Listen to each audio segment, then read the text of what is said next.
Halo Tribuners, Anda sedang menyaksikan live update Tribun News edisi Kamis 14 Oktober 2021 sore. Kami akan menyajikan informasi terkini dari berbagai daerah yang akan dilaporkan secara langsung oleh reporter kami di lapangan.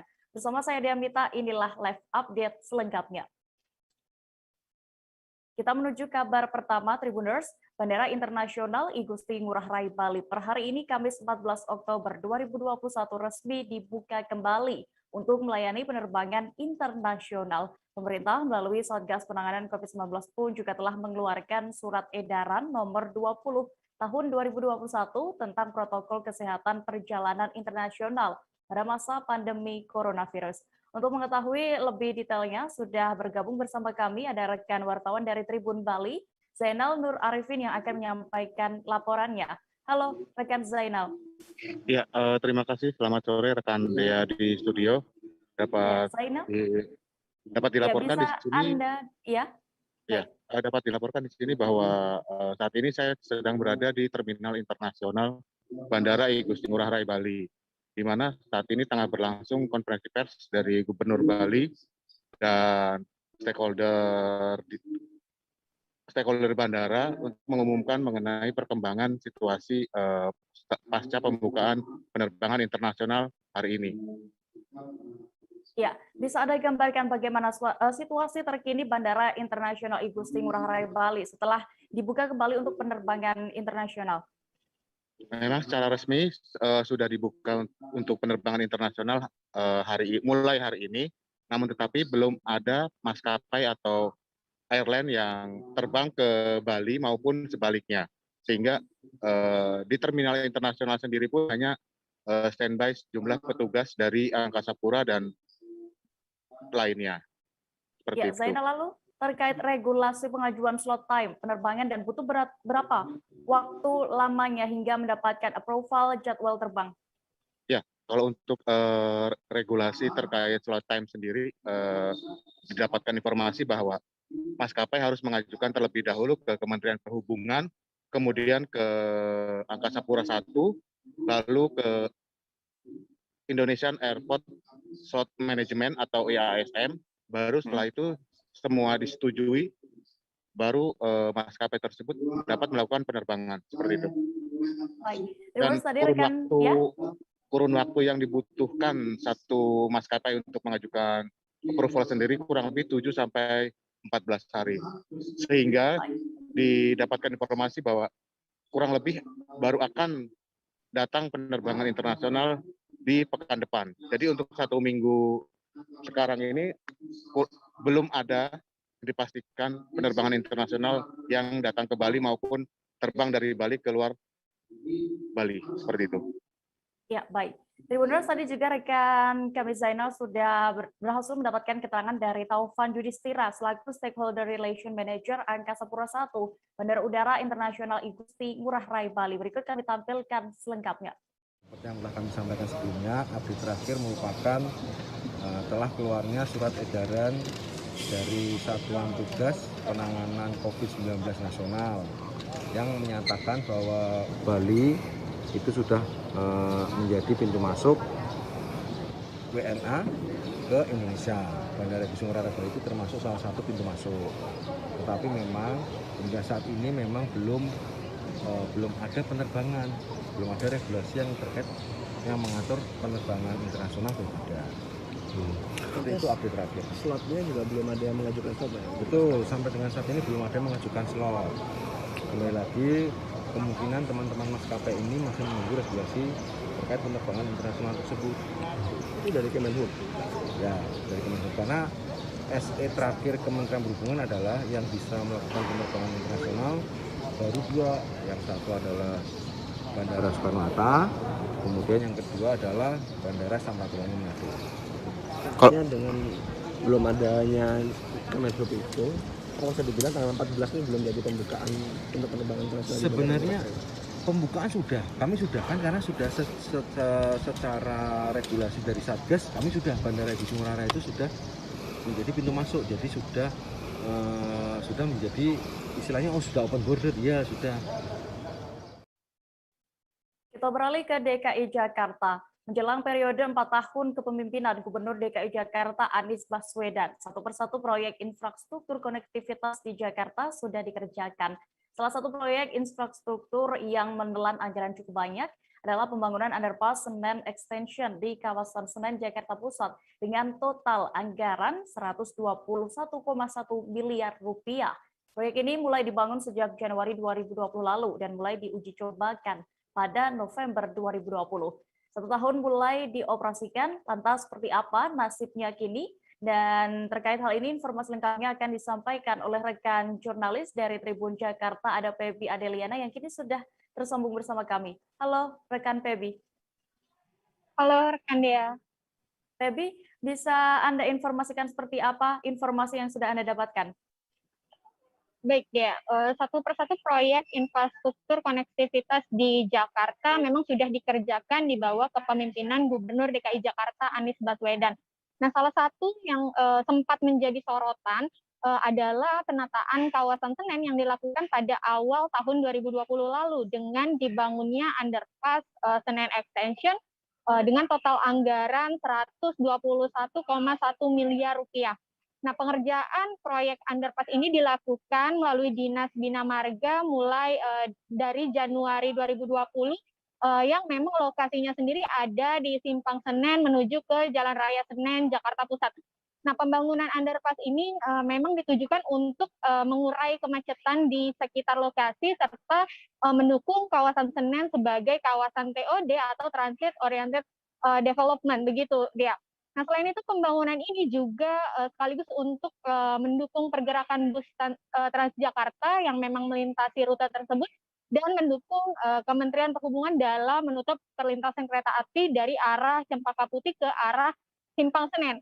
Nah, mengutip data dari Dinas Bina Marga DKI Jakarta saat awal pembangunan, memang dibuatnya underpass ini sekaligus untuk mengakomodasi pejalan kaki dengan dibangunnya JPO kekinian yang bisa menyeberang dari satu sisi ke sisi lainnya dengan aman, begitu deh ya.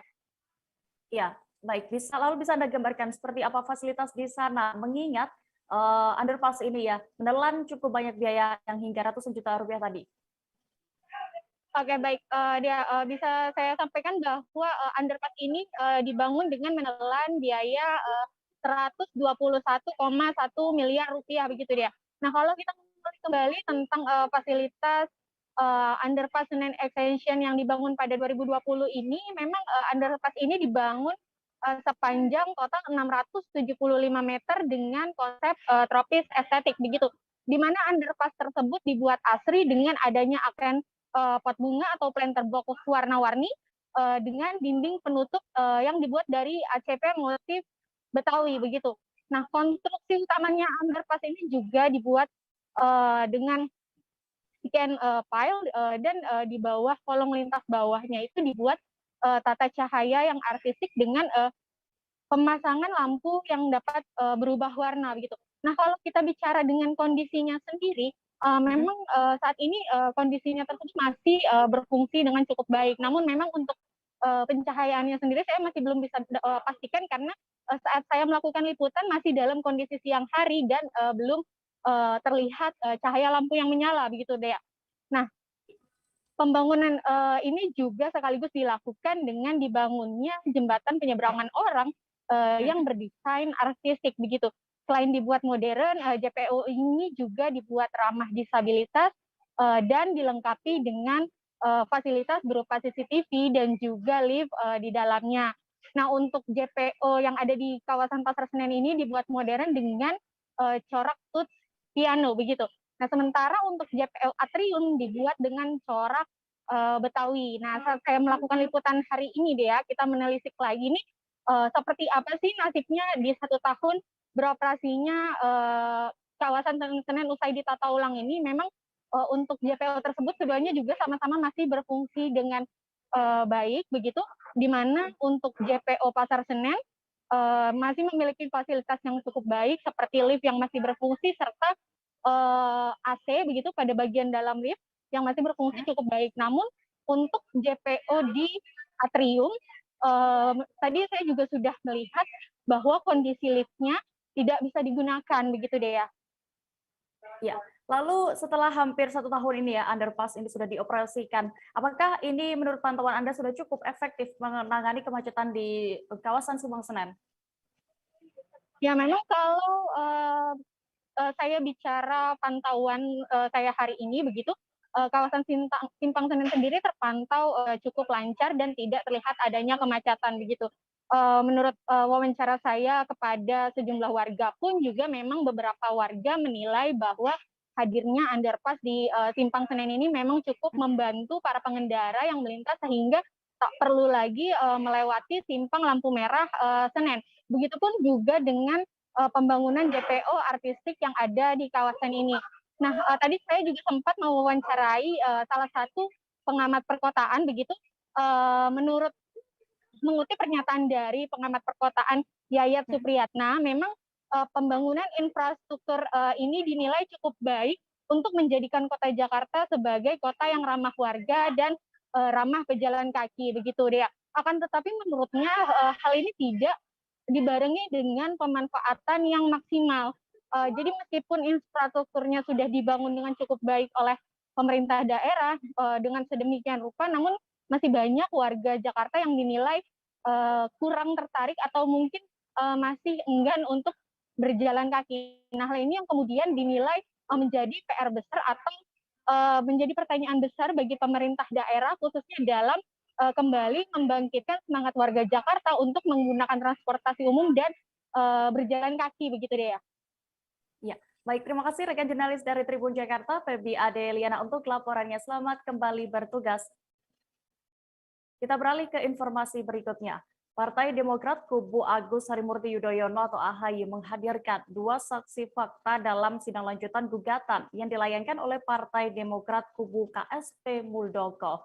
Diketahui, gugatan tersebut dilayangkan Muldoko atas penolakan keputusan Menteri Hukum dan HAM Yasona Lauli terhadap hasil Kongres Luar Biasa Partai Demokrat di Deli Serdang, Maret 2021 lalu. Detail informasinya akan disampaikan oleh rekan kami, wartawan dari Tribun News, ada Rizky Sandi Saputra yang kini sudah bergabung bersama kami. Halo rekan Rizky. Ya, halo rekan Dea dan juga Tribuners. Ya, Rizky, bisa Anda informasikan apa saja sebenarnya agenda dari sidang lanjutan gugatan oleh KSP Muldoko hari ini? Ya, jadi Dea bisa disampaikan bahwa pada hari ini, Kamis 14 Oktober 2021, kedua kubu Partai Demokrat, baik itu kubu KSP Muldoko atau yang disebut dengan kubu KLB dari Serdang, menjalani kembali sidang gugatan atas layangannya kepada Menteri Hukum dan HAM yakni Yasona Lauli terkait dengan keputusan dari Kumham yang menolak menolak adanya KLB dari Serdang dan mengesahkan Partai Demokrat kubu AHY Agus Harimurti Yudhoyono baik itu kepengurusan maupun di anggota DPD, DPC dan juga kader. Gitu. Pada agenda hari ini kubu KSP Muldoko mendatangkan 3 orang ahli dan juga untuk kubu Demokrat, kubu AHY itu mendatangkan 2 saksi fakta gitu ya. Oke, lalu mengapa pihak dari Partai Demokrat kubu AHY ini ya menghadirkan kedua saksi fakta itu? Ya, jadi tadi menurut keterangan dari juru bicara sekaligus Kepala Badan Komunikasi Strategis Partai Demokrat Herzaki Mahendra Putra, pihaknya menyatakan menghadirkan kedua saksi fakta yang bernama Gerald Peter dan juga Johnson Sitindaun itu karena keduanya merupakan orang berpengaruh gitu, orang yang memiliki pengetahuan terkait dengan Kongres Partai Demokrat gitu. Adapun Johnson Sitindaun sendiri merupakan anggota Mahkamah Partai, sedangkan Gerald Peter merupakan salah satu mantan peserta KLB Deli Serdang yang menyatakan menyesal begitu mengikuti KLB. Mereka didatangkan karena untuk memberikan penjelasan terkait dengan proses Kongres luar biasa yang dilakukan di Deli Serdang Maret kemarin, terlebih kepada Gerald yang merupakan mantan peserta di KLB tersebut, begitu deh. Oke, lalu sejauh ini apakah persidangan masih berlangsung, Rizky? Ya, jadi untuk persidangan gugatan ini sendiri masih berlangsung begitu deh di dalam ruang sidang PT UN Jakarta. namun rekan media tidak bisa masuk karena prosesnya tertutup. Namun tadi kuasa hukum dari Partai Demokrat kubu AHY yakni Mehbob menyatakan kalau Joni Allen Marbun gitu, ex kader Demokrat yang pernah mengikuti KLB, mengajukan permohonan untuk kembali masuk ke dalam keanggotaan dari Partai Demokrat kubu AHY. Sekian deh. Baik, Tribuners, tadi rekan Rizky juga sudah sempat melakukan wawancara juru bicara sekaligus Kepala Badan Komunikasi Strategis Partai Demokrat Kubu AHY, Herzaki Mahendra Putra. Berikut kami tampilkan keterangan lengkapnya. Ya, mengapa kami hadirkan agar pihak KLB yang selama ini ilegal janganlah sibuk memanipulasi data dan fakta serta menebar hoax di muka publik terkait dengan data dan fakta KLB ilegal Deli Serdang. Ini di pengadilan kami munculkan dan kami datangkan saksi yang mengetahui seperti apa situasi sebenarnya yang terjadi di KLB ilegal Deli Serdang. Ya, karena disumpah atas nama hukum, jadi tidak mungkin berbohong. Ya, kita membawa ini karena kami memperjuangkan kebenaran dan keadilan. Mungkin ada tambahan dari Dr. Heru atau Bang Iya, jadi urgensi kita menghadirkan saksi fakta hari ini adalah untuk menerangkan tentang persyaratan mendasar. Ya, persyaratan mendasar untuk mendaftar. Sebenarnya aku nggak ngerasa itu penangkapan atau penggerebegan atau apapun itu, karena gitu loh, posisinya aku kriteria. Jadi kita mengenal disebut dengan stroke yang tidak berdarah dengan stroke yang berdarah. Stroke yang tidak berdarah itu biasanya ditandai dengan adanya penyumbatan. Kalau itu terjadi di sini mungkin pikirnya tidak ke situ kali ya, tapi kalau di Korea atau di Kamboja itu ada beberapa paper yang saya itu mas, ya. Dulunya tukang koran. Oh gitu ya. Tukang koran. Ya, saya baca itu Pak. Tuh kan pernah baca kan? Ya. Jadi kalau saya jadi pangdam itu udah bersyukur banget. Si anak ini dijadikan sebagai tersangka begitu. Ya kalau ini kita bicara yang di luar kasus Bongombo ya. Dengan nama hujan shower, di mana terdapat batas jelas antara daerah hujan dan tidak hujan yang biasanya terjadi pada fase awal mature stage atau tahap bahaya itu Kang. Jadi mulai artinya terjadinya perlembekan. Nah itu untuk penetrasi akan sulit. Gitu ya. Dok saya ini menurut saya memang tidak mudah. Bukan urusan tanah diambil. Kalau misalnya Amerika Serikat sekarang. Rasulullah mengatakan dalam sebuah hadis bahwa berpuasa di 6 hari Syawal itu. Oke, apa kabar Bang Arif di sini untuk strateginya? Kalau saya sendiri di Jumit 37 ini yang semalam baru mulai, saya udah pasti. Sebenarnya aku nggak ngerasa itu penangkapan atau penggerebegan atau apapun itu. Karena gitu loh, posisinya aku kriteria. Terima kasih Anda masih menyaksikan Live Update. Kita menuju ke informasi berikutnya. 2 atlet dari kontingen Jambi diduga kabur dari karantina yang disediakan oleh pihak PON ke-20 Papua. Pihak dari KONI Jambi lantas buka suara terkait kabar ini. Kabid Humas KONI Provinsi Jambi, Mas Kun Sofyan membantah 2 atletnya kabur dari tempat karantina PON ke-20 Papua. Kabar selengkapnya akan disampaikan rekan wartawan dari Tribun Jambi, ada Monang Widioko yang kini sudah terhubung bersama kami. Halo, rekan Monang. Baik, Dea. Iya, bisa Anda ceritakan bagaimana kronologis 2 kontingen Jambi ya disebutkan ini dianggap kabur dari tempat isolasi di Papua? Baik, Dea. Cerita sebelumnya ini melalui Menteri Kesehatan Budi Gunadi Sadikin mengatakan ada sebanyak 83 kasus COVID-19 teridentifikasi pada penyelenggaraan PON ke-20 di Papua. Lalu lebih lanjut, Menkes menambahkan pihaknya mengamati ada 7 atlet yang sebelumnya sudah teridentifikasi COVID dan berhasil keluar dari tempat isolasi sebelum selesai masa isolasinya, yakni selama 5 hari. Dan atlet itu pun berasal dari yang 1 orang dari Tarakan, kemudian 2 orang menuju ke Jambi, 3 orang menuju Sidoarjo Jawa Timur, dan 1 orang lagi menuju ke Yogyakarta. Begitu deh. Oke, lalu bagaimana konfirmasi dari pihak atlet dan juga KONI Jambi terkait kabar ini? Baik, Dea, Kabid Humas KONI Provinsi Jambi, yakni Mas Kun Sofwan, mengatakan bahwa 2 orang kontingen asal Jambi itu bukan kabur dari karantina yang disediakan oleh pihak PON.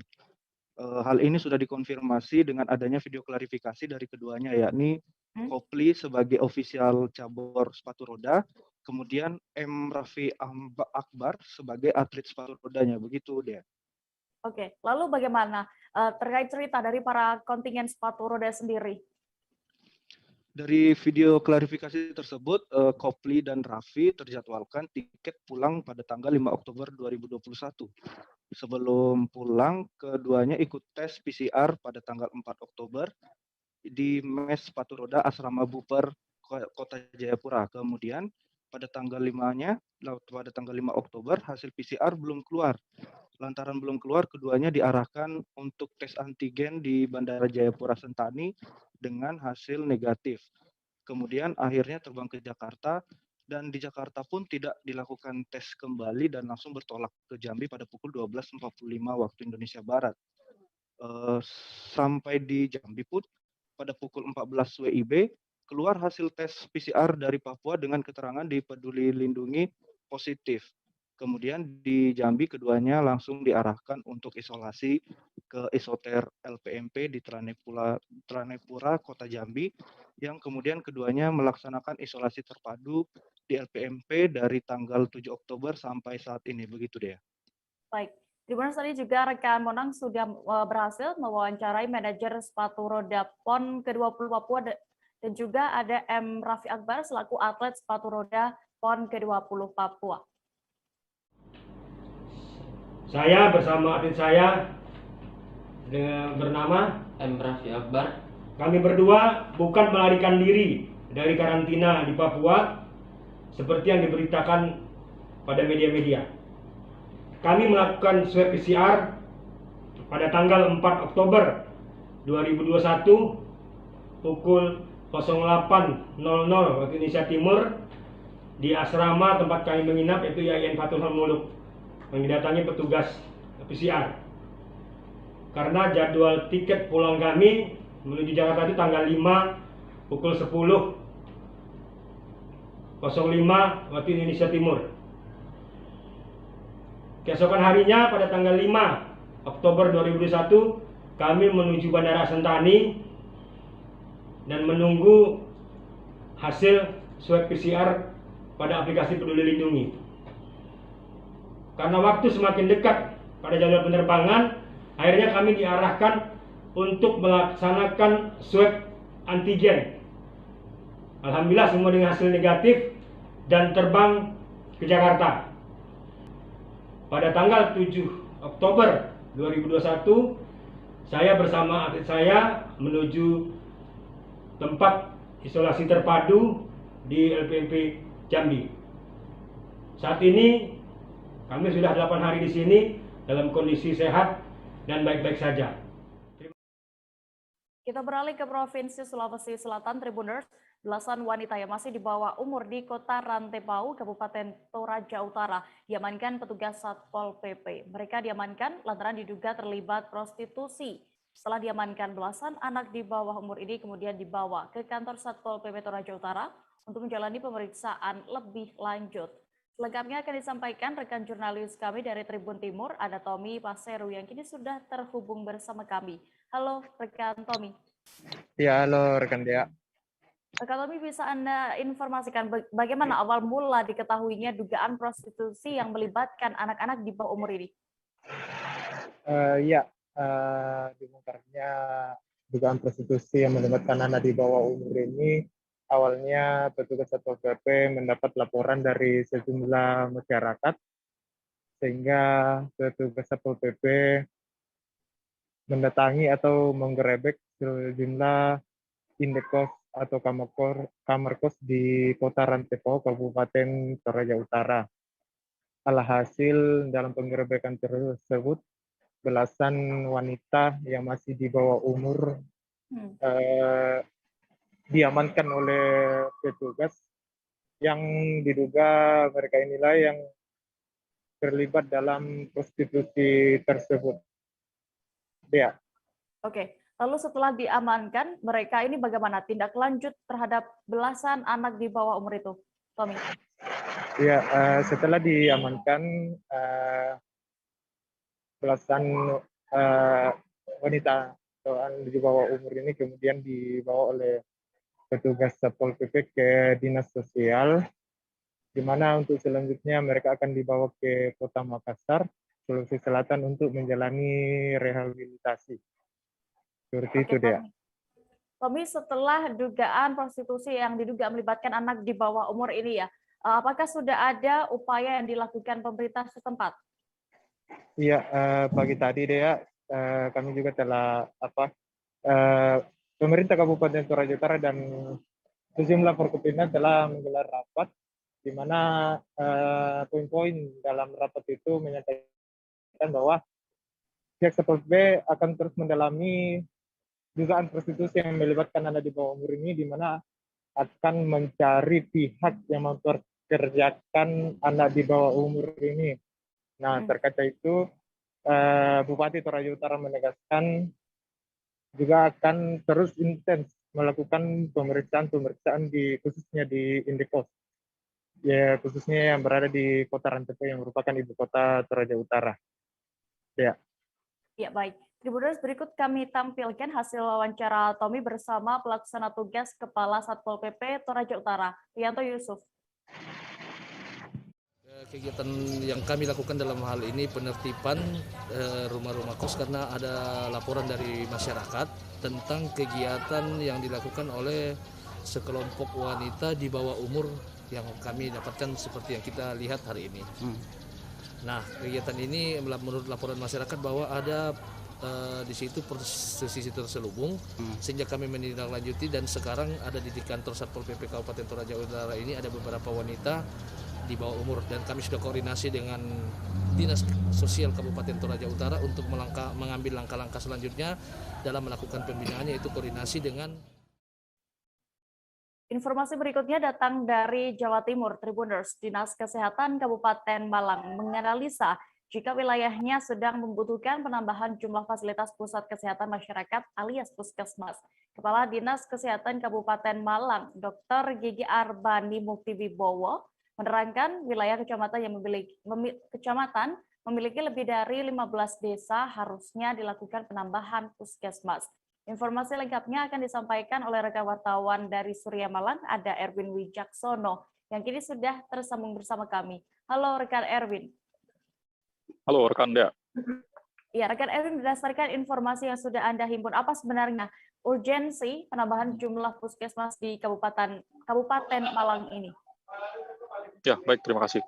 Ya, untuk urgensi sendiri dari penambahan puskesmas di Kabupaten Malang adalah pelayanan kelas kesehatan yang meningkat ya, sejak adanya pandemi COVID-19.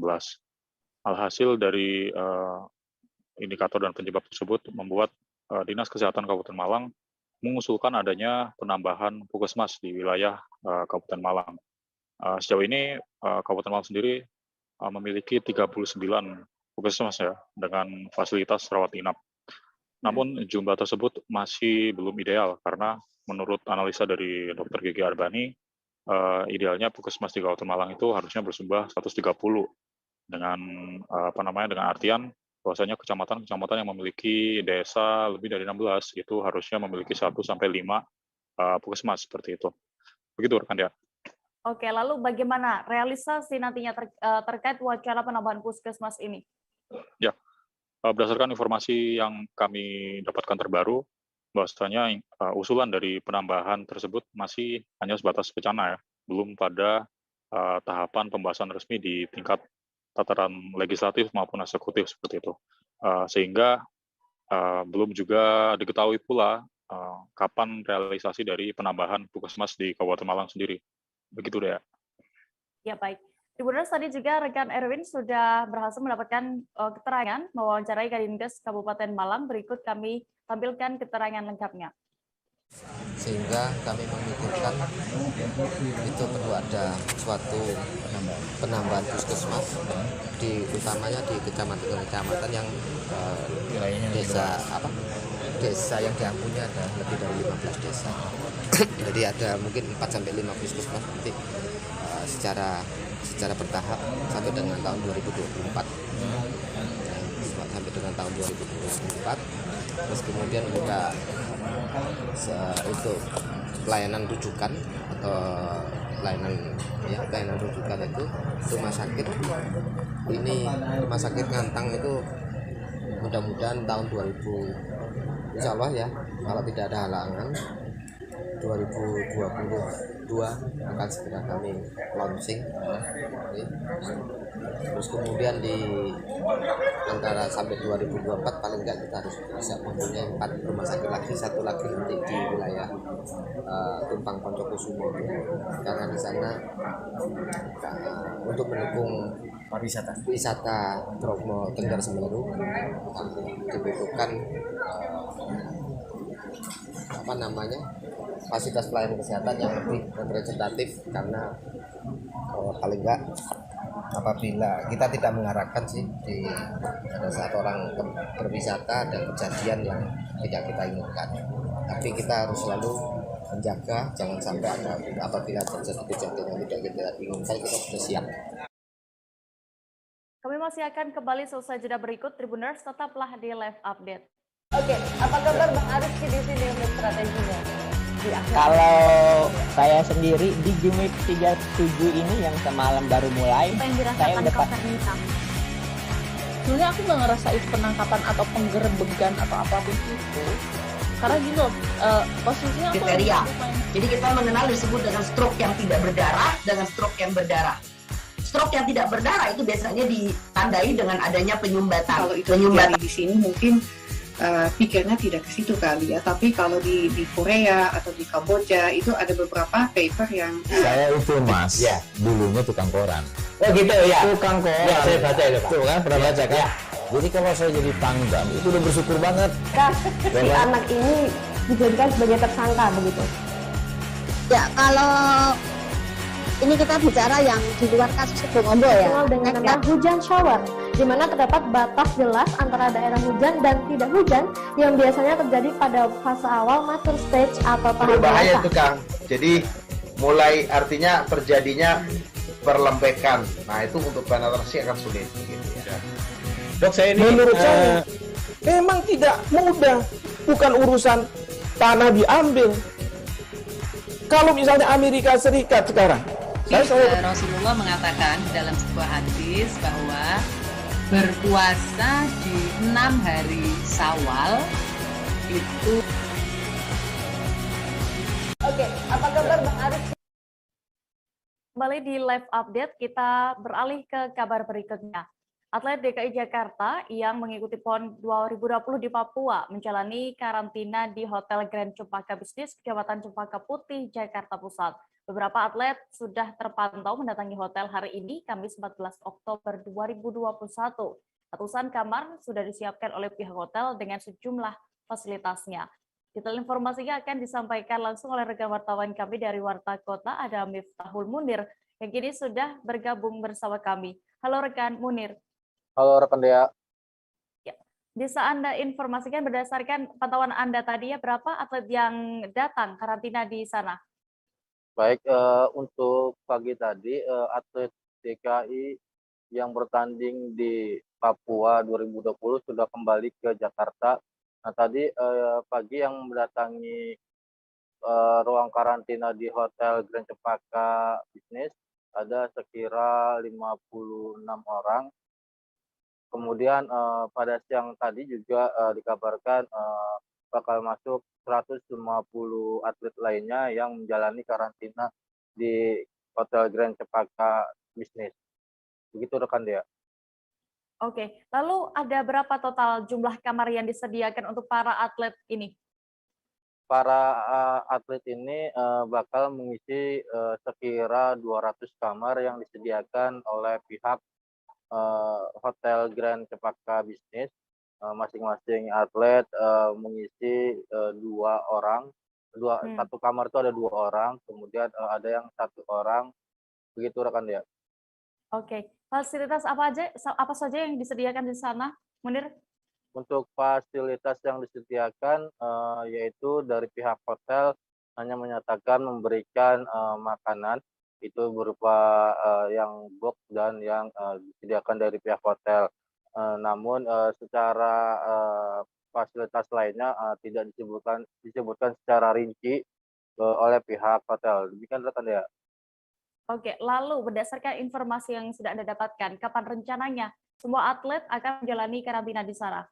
Baik, untuk atlet di DKI yang menjalani atau yang mengikuti Pekan Olahraga Nasional di Papua, itu akan mengisi hotel di Grand Cepaka itu sampai hari Sabtu bakal terus berdatangan. Namun pihak hotel menyatakan puncak kedatangan atlet kembali ke Jakarta atau menjalani karantina di Grand Cepaka itu pada hari Sabtu 16 Oktober 2021 mendatang. Demikian rekan Dea. Baik, Tribuners, tadi juga rekan kami sudah melakukan wawancara bersama General Manager Hotel Grand Cepaka Business, Edi Sutardi. Berikut keterangan lengkapnya. 5 hari ke depan apa aja?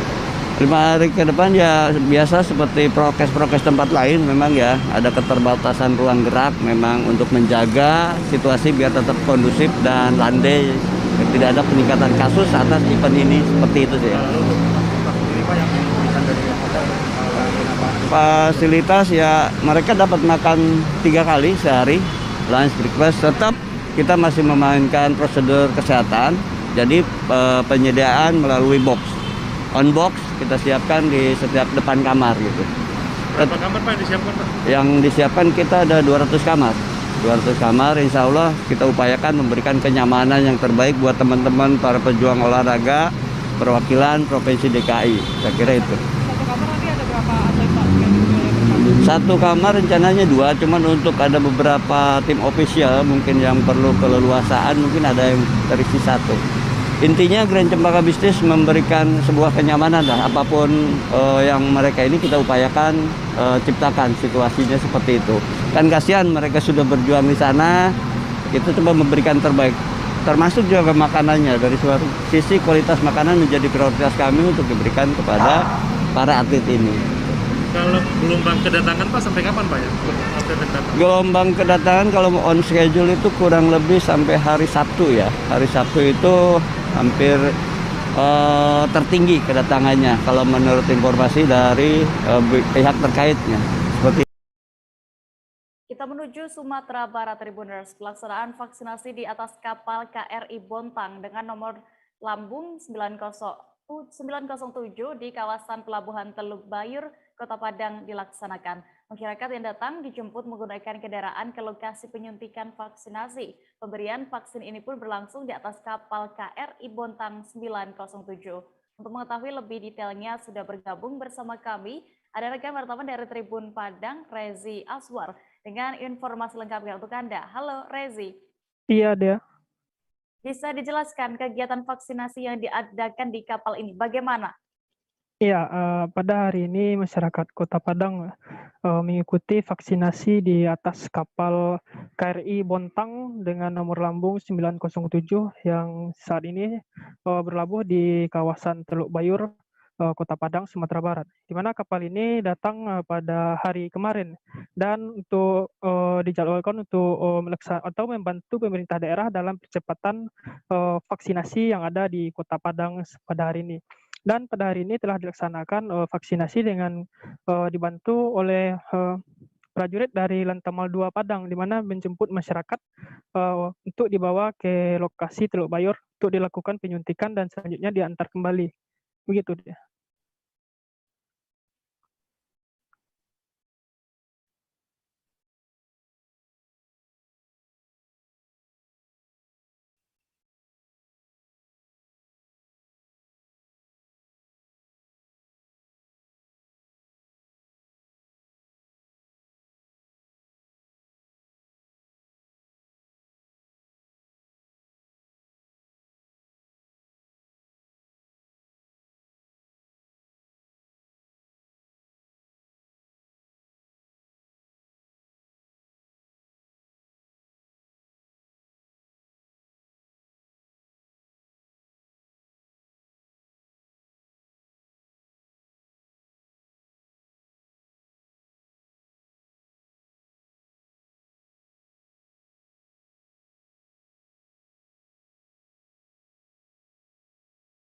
Oke, Rezi, lalu sampai kapan penyuntikan vaksin di atas KRI Bontang 907 ini akan dilakukan? Dan selanjutnya apakah kapal akan kembali berlayar ke lokasi lain? Iya, kapal KRI ini datang kemarin ya, di mana disambut oleh Wakil Gubernur Sumatera Barat dan juga Dan Lantamal 2 Padang. Dan dijadwalkan hanya melaksanakan vaksinasi selama 1 hari tepatnya pada hari ini, dan selanjutnya akan berlayar kembali ke Mentawai untuk juga membantu percepatan dalam vaksinasi di Kepulauan Mentawai, Provinsi Sumatera Barat. Dari pantauan kami pada hari ini terdapat 3 jenis vaksin, yaitu Sinovac, Moderna, dan Pfizer. Dan di mana tidak hanya masyarakat umum ya, dari pantauan kami juga ada sejumlah remaja seperti dari SMA atau SMK sederajat. Baik. Sebenarnya tadi rekan Rezi juga sudah berhasil mendapatkan keterangan dari Komandan Guskamla Kewarmada 1 Laksamana Pertama TNI Haris Bima Bayuseto. Berikut keterangan lengkapnya kami tampilkan untuk Anda.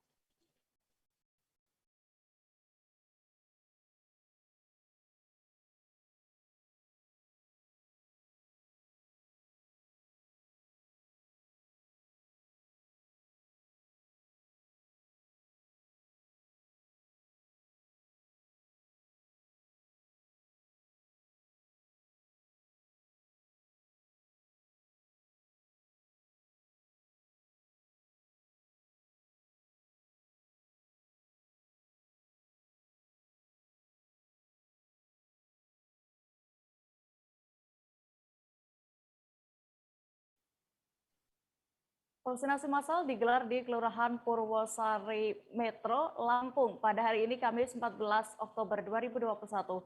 Menariknya vaksinasi COVID-19 ini diadakan dengan menyediakan hadiah sepeda motor. Selain sepeda motor, pihak dari pelaksana juga menyediakan door prize dengan total hadiah puluhan juta rupiah. Dan untuk mengetahui bagaimana kabar selengkapnya akan disampaikan rekan wartawan kami dari Tribun Lampung, ada Indra Simanjuntak yang kini sudah terhubung bersama kami. Halo rekan Indra. Ya, selamat sore rekan Dea. Siapa sebenarnya pelaksana dari vaksinasi berhadiah ini? Pelaksana vaksinasi ini sebenarnya kolaborasi antara trader Peduli Indonesia, itu komunitas trader yang sebenarnya bergerak di bidang sosial. Jadi mereka sering membantu masyarakat, terutama saat pandemi kemarin, berkolaborasi dengan Polres Kota Metro dan juga pemerintah Kota Metro. Demikian rekan Dea. Baik, lalu mengapa ada hadiah sepeda motor ini dari pelaksanaan vaksinasi kali ini? Dan tadi juga ada hadiah lain, apa saja itu? Ya, tentunya hadiah ini dilakukan untuk menarik minat warga Kota Metro yang belum melakukan vaksin atau belum divaksin sampai dengan hari ini. Dan ini terbukti dari kuota 1000 yang dibuka hari ini, bahkan sebenarnya cuma sehari, itu ternyata sampai siang tadi sudah 1112 pendaftar. Dan bahkan karena saking antusiasnya itu ditambah 1000 lagi kuotanya untuk besok. Walaupun sebenarnya cuma 1 hari sebenarnya. Oke. Kemudian untuk hadiah selain motor ada banyak sekali yang ditawarkan. Ini juga yang menarik minat masyarakat di sini. Itu tak hanya sepeda motor, ada juga sepeda, ada juga TV LED 32 inch, kemudian kulkas sampai dengan kipas angin. Demikian, Dea. Oke, lalu siapa ini yang berhak atas hadiah-hadiah tersebut? Bagaimana mekanisme pembagiannya?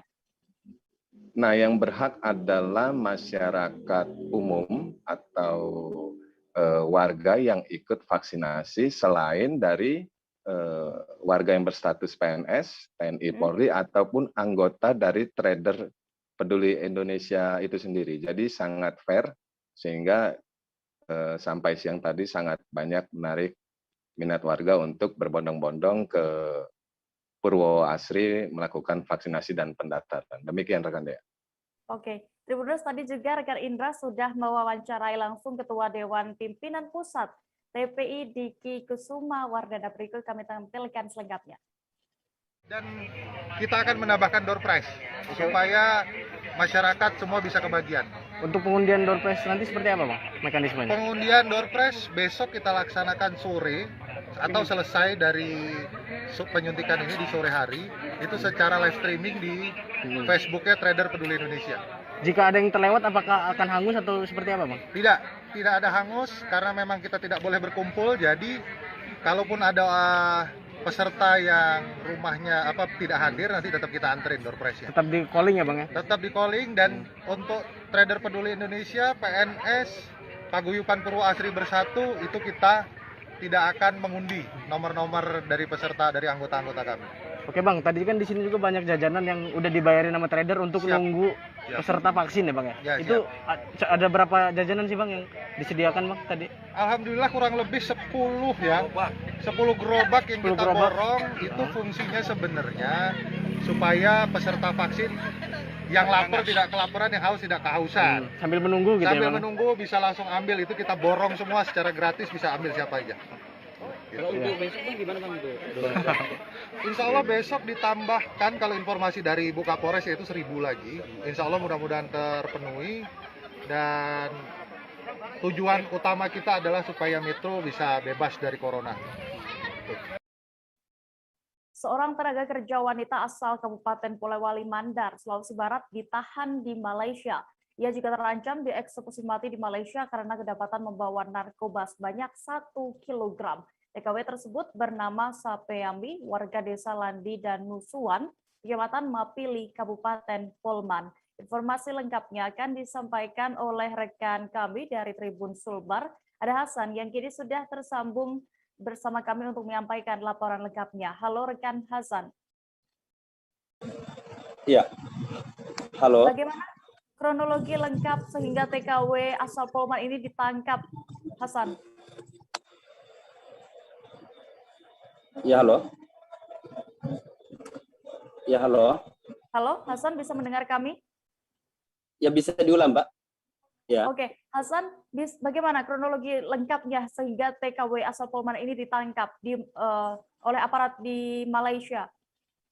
Oh ya, makasih Dea. Memang pada penangkapan ini terjadi pada tanggal 15 September 2001 lalu, di mana ini Sapeami sedang menuju perjalanan untuk menuju ke pelabuhan untuk menuju ke Indonesia. Dan pada saat dalam perjalanan tiba-tiba mereka ditangkap oleh kepolisian di Malaysia di sebuah mobil dan ditemukan sejumlah barang bukti sebanyak 1 kg yang disembunyikan dan dililitkan di badan si pelaku itu sendiri. Menurut informasi yang diperoleh Tribun bahwa barang haram itu sebenarnya diperoleh dari seorang perempuan yang baru dia kenal pada saat hendak pulang ke Indonesia.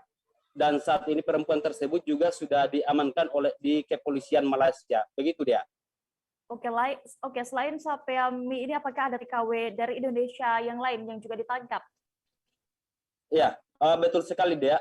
Selain Sapeami ada juga seorang perempuan merupakan warga Kabupaten Polewali Mandar, tepatnya di Kecamatan Tapango. Perempuan itu diduga adalah pemilik barang sebesar 1 kilo itu yang dititipkan kepada Ibu Sapeami. Begitu dia. Oke, lalu bagaimana dengan upaya dari pihak keluarga terhadap nasib TKW yang kini ditahan di Malaysia itu?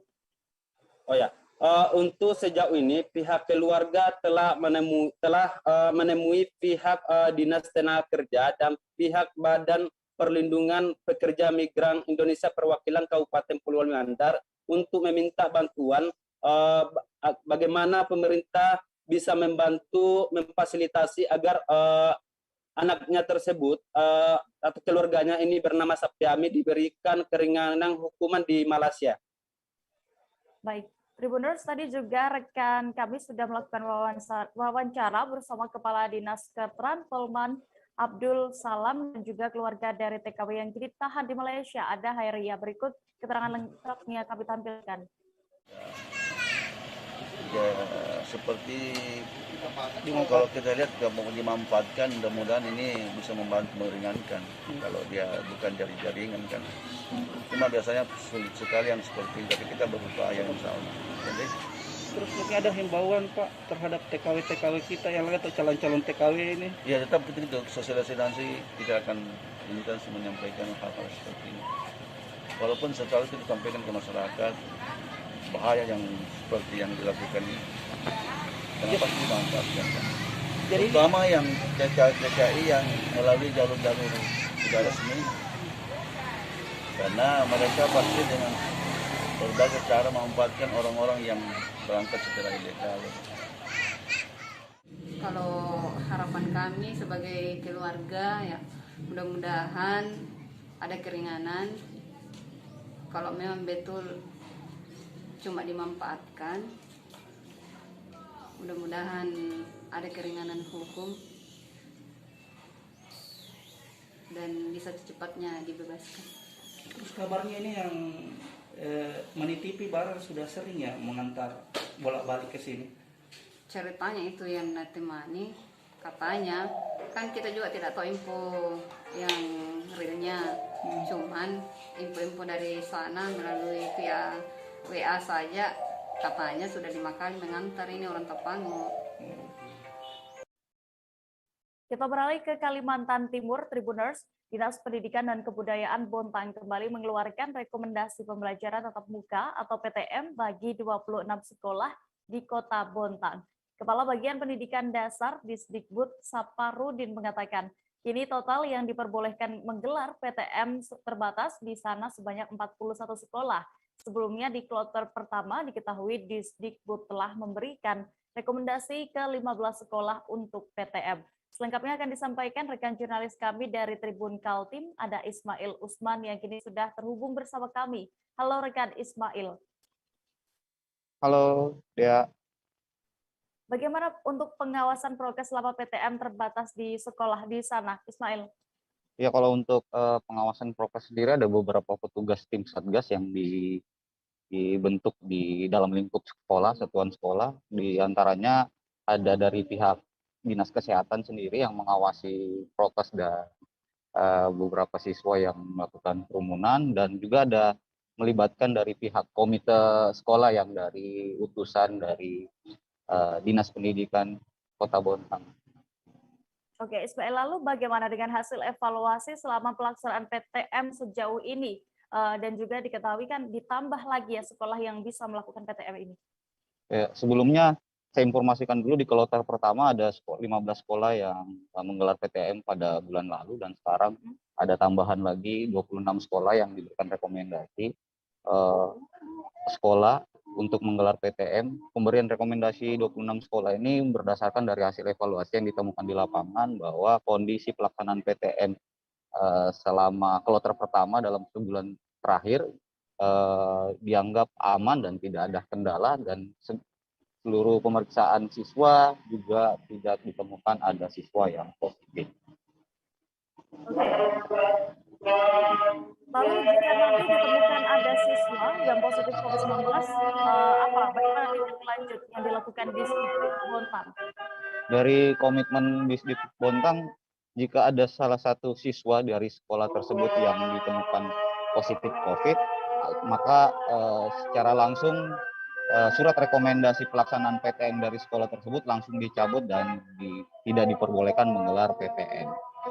Namun nanti juga selanjutnya di Bontang akan menggelar pemeriksaan swab acak di seluruh sekolah. Ya, baik. Tribuners, tadi juga rekan kami sudah melakukan wawancara bersama Saparudin selaku Kepala Bidang Pendidikan Dasar Disdikbud. Berikut keterangan lengkapnya kami tampilkan.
Beralih ke kabar berikutnya, PT TCT melakukan penutupan jalan hauling di Desa Suwato Tatakan, Kecamatan Tapin Selatan, Kabupaten Tapin. Penutupan jalan itu lantas menuai reaksi dari masyarakat dan para pemilik kode pada hari ini, Kamis 14 Oktober 2021. Detail informasinya akan disampaikan oleh rekan wartawan kami dari Banjarmasin Post. Ada Stanislaw Sene yang kini sudah bergabung untuk menyampaikan laporan lengkapnya. Halo rekan Stan.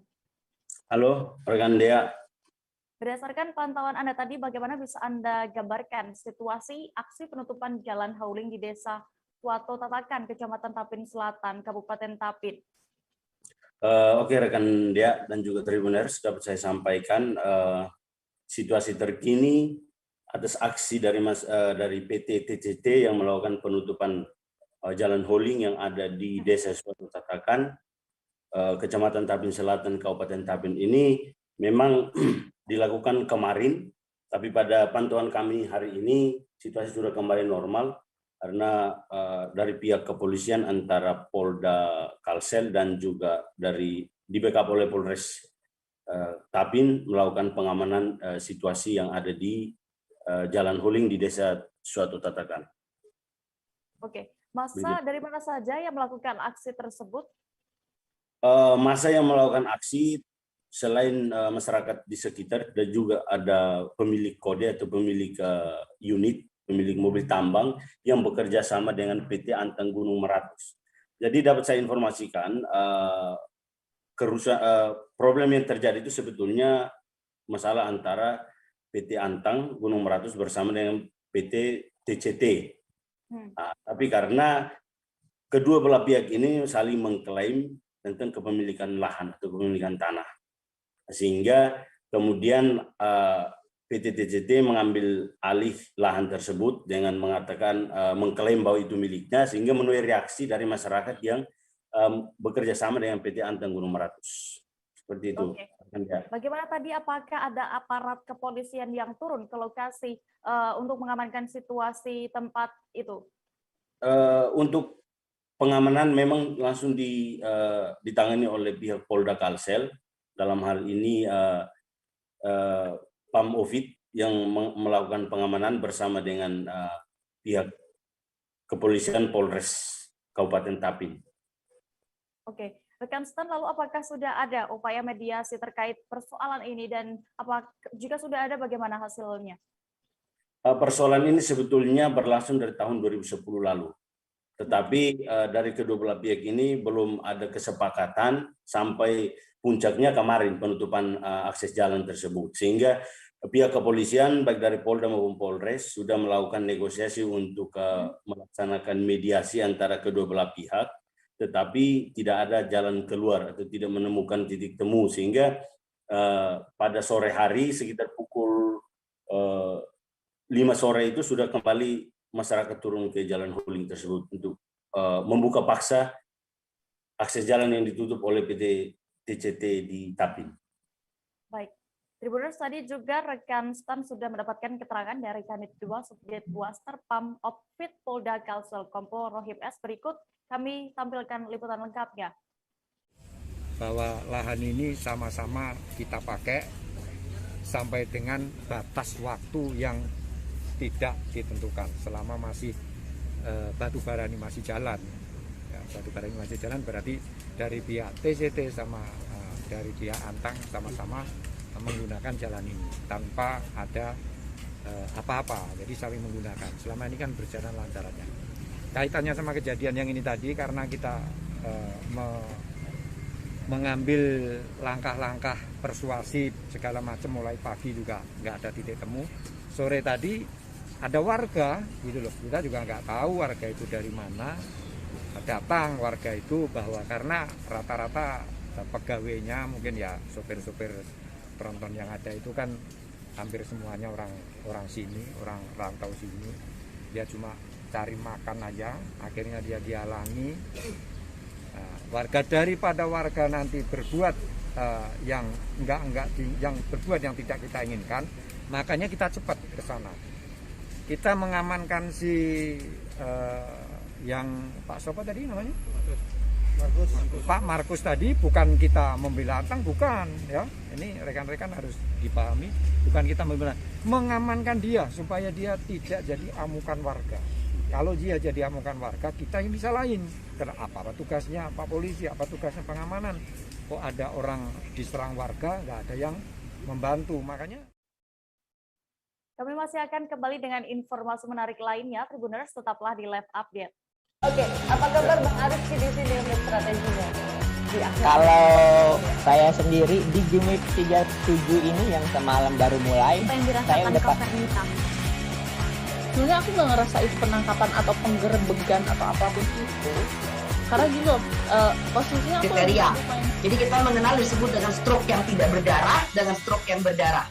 Stroke yang tidak berdarah itu biasanya ditandai dengan adanya penyumbatan. Kalau itu terjadi di sini mungkin pikirnya tidak ke situ kali ya, tapi kalau di Korea atau di Kamboja itu ada beberapa paper yang saya itu mas, ya, dulunya tukang koran. Oh gitu ya, Tukang koran. Ya, saya baca itu Pak. Tuh kan, pernah baca kan? Ya. Jadi kalau saya jadi Pangdam itu udah bersyukur banget. Si anak ini dijadikan sebagai tersangka begitu.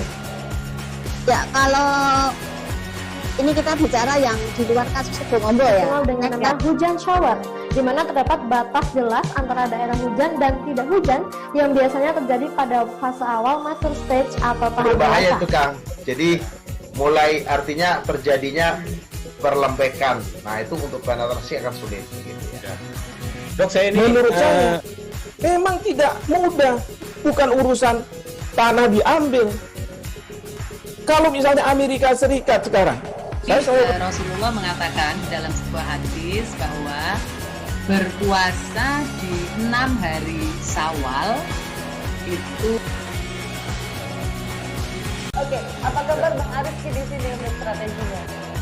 Kalau saya sendiri di Game Week 37 ini yang semalam baru mulai, saya udah sebenarnya aku nggak ngerasa itu penangkapan atau penggerebegan atau apapun itu. Karena gini loh, posisinya aku kriteria. Jadi kita mengenal disebut dengan stroke yang tidak berdarah dengan stroke yang Terima kasih Anda masih menyaksikan Live Update. Kita menuju ke informasi berikutnya. Kepulauan Anambas mulai melaksanakan tes SKD CPNS tahun 2021. Pada hari ini, Kamis 14 Oktober 2021. Tes CPNS akan diikuti ribuan orang hingga 17 Oktober mendatang. Seluruh rangkaian pelaksanaan ujian SKD digelar dengan menerapkan protokol kesehatan. Untuk mengetahui lebih detailnya, sudah bergabung bersama kami rekan wartawan dari Tribun Batam, ada Rahmatika yang akan menyampaikan laporan. Halo rekan Rahma. Halo Dea. Ya, rekan Rahma, bisa Anda informasikan bagaimana tadi pantauan Anda proses pelaksanaan ujian SKD di Kabupaten Kepulauan Anambas ini? Baik Dea, untuk pelaksanaan proses ujian SKD di Kabupaten Kepulauan Anambas pada hari pertama ini berjalan lancar. Adapun peserta yang mengikuti ujian SKD di Kabupaten Kepulauan Anambas ini banyak yang berasal dari luar daerah seperti dari Medan, Padang, Batam, dan Tanjung Pinang. Untuk yang mengikuti ujian SKD ini sebanyak 1.101 CPNS dan 25 P3K non-guru. Kemudian untuk pelaksanaan CPNS ini pelaksanaan ujian SKD ini dibagi menjadi 5 sesi, di mana dimulai pada pukul 8 sampai pukul 17 sore hari ini. Dalam satu sesi itu terdiri dari 70 peserta. Kemudian pada hari pertama ini masih banyak ditemui peserta yang tidak mematuhi atau tidak mengetahui beberapa persyaratan yang telah ditetapkan oleh BKPSDM Kabupaten Kepulauan Anambas. Masih banyak ditemui peserta yang menggunakan pakaian putih lengan pendek. Sementara itu, dari jauh hari BKPSDM sendiri sudah menginfokan peserta yang mengikuti ujian SKD, khususnya bagi laki-laki itu wajib menggunakan pakaian putih lengan panjang. Seperti itu, Dea. Oke, lalu lantaran masih di tengah pandemi seperti ini, bagaimana penerapan protokol kesehatan selama ujian SKD dimulai? Baik, untuk penerapan protokol kesehatan sendiri dilakukan secara ketat. Dari mulai pintu masuk kendaraan bermotor sudah ada di Dishub atau Dinas Perhubungan yang berjaga. Kemudian dilarang juga bagi peserta membawa saudara orang tua dan teman yang menunggu di sekitar lokasi. Jadi tidak diperbolehkan peserta ujian SKD ini membawa teman, keluarga, atau saudara. Kemudian di pintu masuk juga sudah ada petugas dari personil Polres Kepulauan Anambas, Satpol PP, dan dari tim BKN sendiri dan BKPSDM. Kemudian sudah ada lokasi bagi peserta yang bagi peserta sebagai tempat tunggu bagi peserta yang akan mengikuti SKD itu di lantai 1, dan juga sudah ada tempat untuk meletakkan tas, jadi tidak boleh membawa, jadi peserta hanya boleh membawa kartu peserta, deklarasi sehat, kartu tanda penduduk, dan pensil, seperti itu deh. Baik, terima kasih rekan jurnalis dari Tribun Batam, Rahmatika, untuk laporannya dari Kepulauan Anambas. Selamat kembali bertugas. Beralih ke informasi berikutnya. Ajang balap speedboat lewat IPSS Raceboat Cup 1 digelar di perairan Tarakan, tepatnya di Pelabuhan Mako di Polair Polda Kaltara. Raceboat atau yang familiar dikenal balap speedboat ini pertama kali digelar oleh Ikatan Pemuda Sulawesi Selatan atau IPSS Provinsi Kaltara Rabu 13 Oktober 2021 sejak pagi hingga sore hari. IPSS Raceboat Cup 1 ini digelar dalam rangka menyambut Hari Ulang Tahun ke-9 Provinsi Kaltara. Kabar selengkapnya akan disampaikan rekan wartawan dari Tribun Kaltara, ada Andi Pausiah yang kini sudah terhubung bersama kami. Halo rekan Andi. Ya, halo rekan Dea. Ya, Andi, bisa Anda informasikan bagaimana euforia pelaksanaan Raceboat Cup 1 yang digelar di Kaltara pada Rabu kemarin ini? Ya, baik rekan Dea. Selamat sore Tribuners, saya Andi melaporkan dari Kota Tarakan, Provinsi Kalimantan Utara. Ya, memang tepatnya pada Rabu tanggal 13 Oktober 2021 kemarin, tepatnya di Pelabuhan Mako di Polair Polda Kaltara dan Pelabuhan Feri Tarakan tampak diramaikan oleh antusias masyarakat Kota Tarakan yang ingin menyaksikan balapan speedboat di area perairan Tarakan, tepatnya di Kelurahan Juwata Laut. Adapun kegiatan balap speedboat ini sendiri diinisiasi oleh Ikatan Pemuda Sulawesi Selatan IPSS Provinsi Kalimantan Utara lewat ajang IPSS Raceboat Cup 1 dalam rangka memeriahkan HUT ke-9 Provinsi Kalimantan Utara. Kegiatan digelar sejak pagi sampai sore dan dibagi dalam beberapa tahap.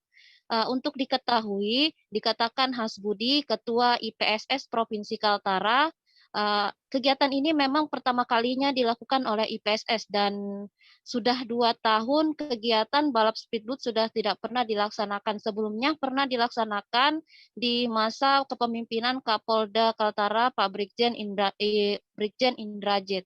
Adapun tujuan dari kegiatan ini dikatakan Hasbudi sendiri untuk menghidupkan kembali balap olahraga rekreasi, di mana balap speedboat ini masuk dalam kategori olahraga rekreasi di tengah situasi saat ini yang masih pandemi, sehingga masyarakat juga memiliki hiburan selama melaksanakan kegiatan PPKM level 4. Demikian, Dea.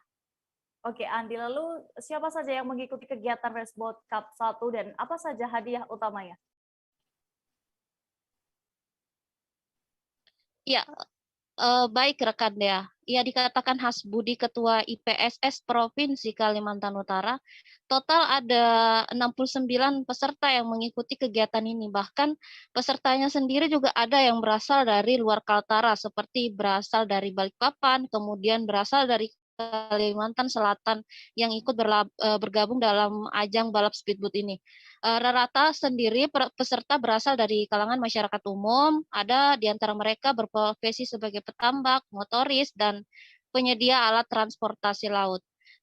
Sebelumnya pendaftaran sudah dilakukan beberapa hari sebelumnya dan kegiatan sendiri teknis pelaksanaan dibagi beberapa tahap. Peserta harus melewati babak penyisihan, kemudian babak semifinal dan lanjut di babak final. Kegiatan dipersingkat dilaksanakan dalam sehari. Untuk hadiah sendiri secara akumulasi dikatakan Hasbudi sekitar 150 juta itu juga sudah terdiri dari door prize untuk penonton yang antusias untuk menyaksikan kegiatan ini. Adapun hadiah utama yakni berupa mesin Suzuki berkapasitas 15 PK, kemudian 2 unit motor dan 1 unit body speed dan mesin cuci, kulkas, kipas angin dan uang pembinaan untuk mereka yang mendapatkan juara. Demikian rekan Dea. Oke, lalu bagaimana dengan keselamatan peserta yang mengikuti ajang balap speedboat ini?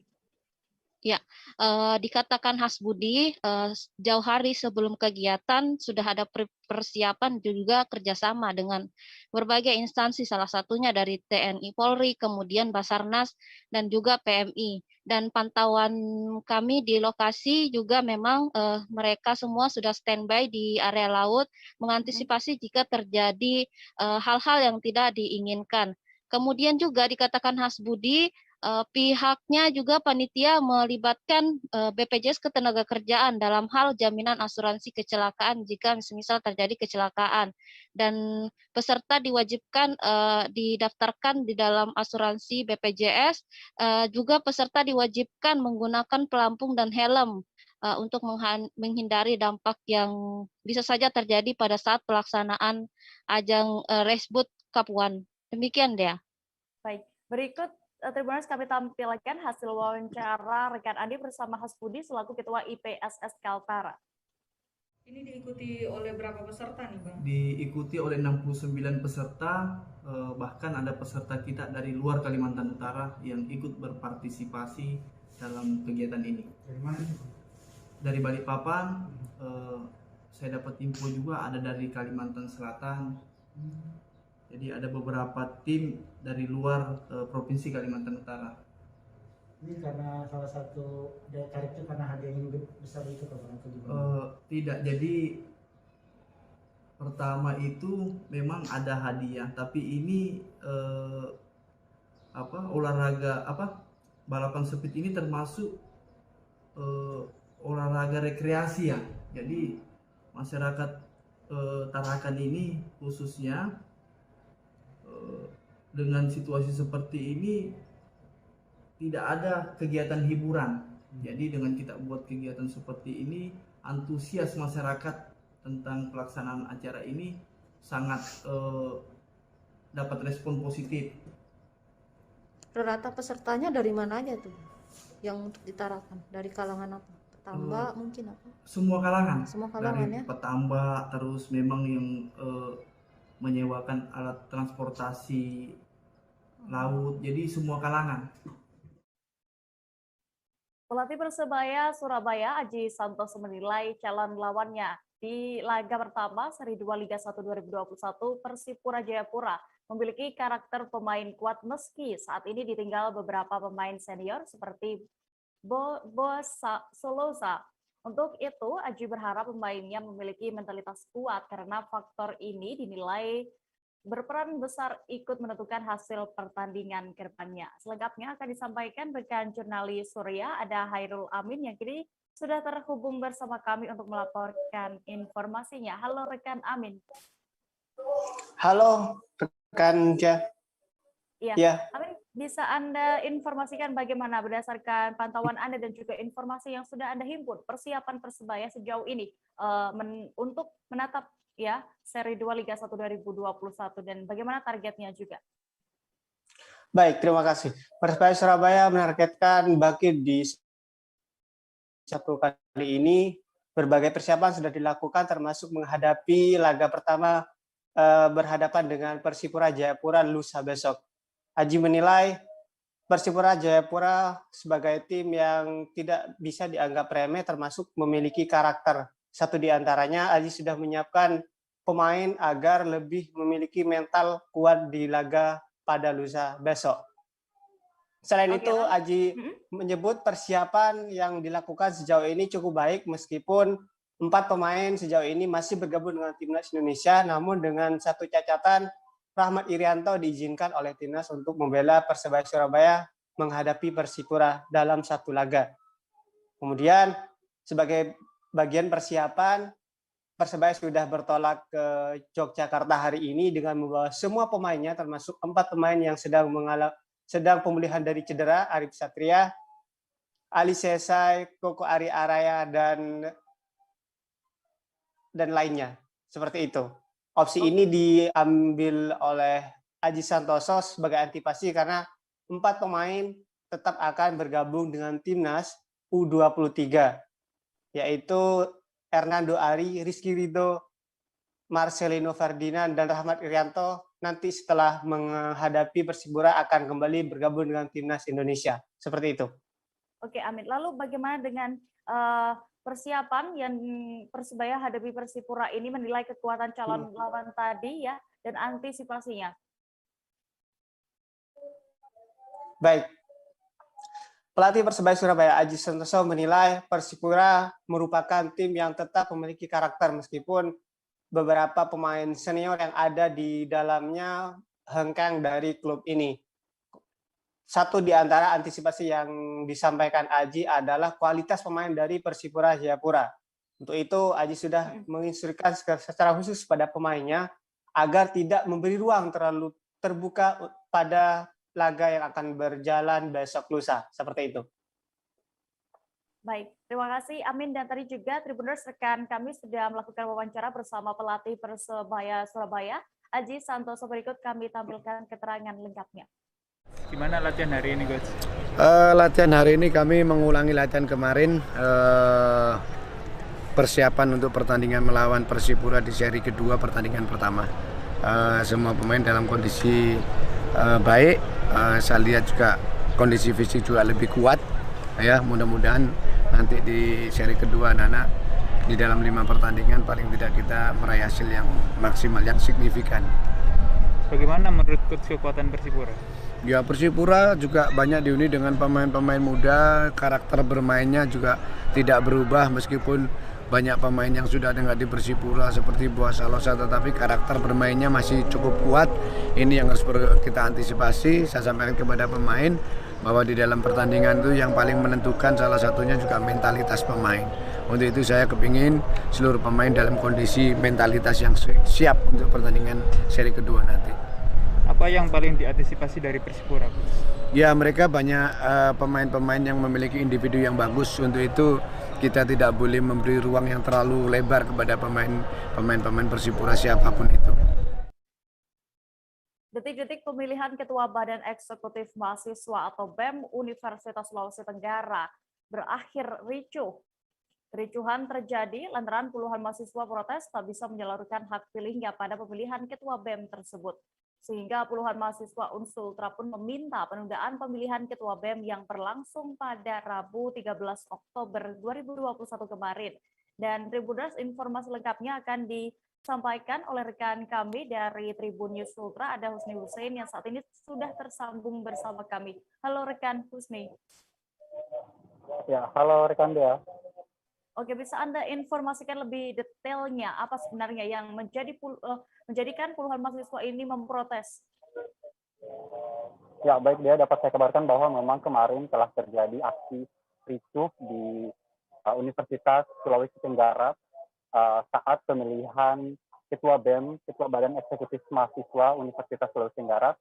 Kemudian akhirnya menimbulkan kericuhan yang informasi yang kami himpun bahwa memang kericuhan terjadi oleh puluhan mahasiswa dari universitas tersebut yang saat terima hak suaranya tidak dapat memilih dalam pemilihan calon ketua BEM Universitas Sulawesi Tenggara pada periode 2021-2022. Rekan Dea. Oke, Husdi, lantas bagaimana hasil dari pemilihan ketua BEM kampus tersebut? Apakah tetap dilanjutkan atau bagaimana?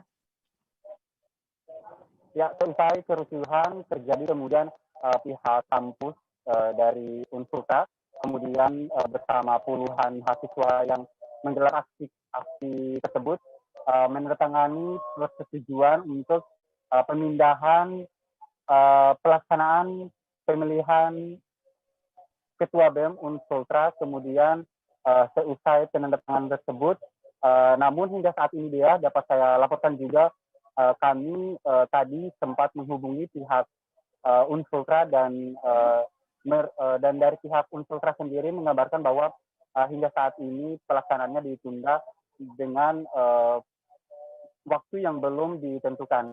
Rekan Dea. Oke, lalu bagaimana tanggapan dari pihak kampus sendiri terkait kericuhan ini?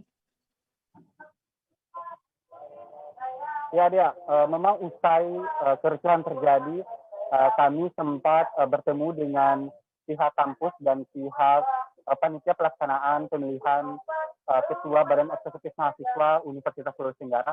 Namun mereka enggan memberikan komentar dan hingga saat ini kan Dea, kami belum sempat menerima detail secara informasi seperti itu apa yang dapat disampaikan. Demikian rekan Dea yang dapat saya laporkan. Ya baik, terima kasih rekan jurnalis dari Tribun News Ultra Husni Hussein untuk laporan Anda. Selamat kembali bertugas. Tribuners, informasi tadi sekaligus menutup perjumpaan kita dalam live update petang ini. Jangan lupa saksikan live update berikutnya di hari esok hari di seluruh kanal media Tribun Network. Dan lantaran masih di tengah pandemi, kami terus mengingatkan untuk selalu menerapkan protokol kesehatan dimanapun Anda berada. Saya Dea Mita beserta kru yang bertugas pamit. Terima kasih dan sampai jumpa. Jangan lupa like, subscribe, dan share ya.